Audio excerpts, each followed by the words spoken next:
কানাডায় এসেছেন অথচ ইংরেজির ইটাও জানেন না, বলতে পারেন না ফ্রান্স ভাষা, আর এসেই বলছেন কানাডায় এসে জীবনটা নষ্ট হলো। আপনারা যারা পড়ালেখা করেন নাই, মিডল ইস্ট থেকে কানাডায় এসেছেন, তাদের জন্য তো কানাডা না। কানাডায় অন্ততপক্ষে ইংরেজিটা তো জেনে আসতে হবে। আপনি ইংরেজি কমিউনিকেশন করতে পারবেন না, আপনি কিভাবে একটা জব পাবেন বলেন?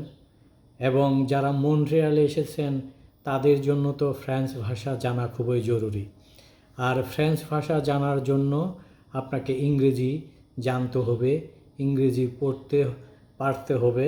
এরপর আপনি ফ্রান্স ক্লাসে ভর্তি হয়ে ফ্রেঞ্চ ক্লাস করে ফ্রেঞ্চ শিখলে আপনি ভালো জব পাবেন।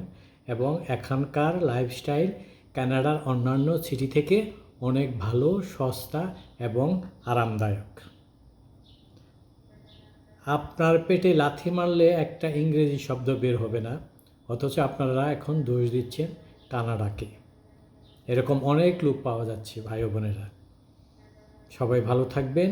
আমার এই ইউটিউব চ্যানেলটাকে অবশ্যই সাবস্ক্রাইব করবেন।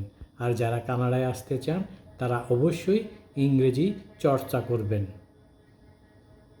আর যদি এই মন্ট্রিয়ালে আসতে চান তাহলে আপনাকে অবশ্যই ফ্রেঞ্চ ভাষা জানা থাকতে হবে।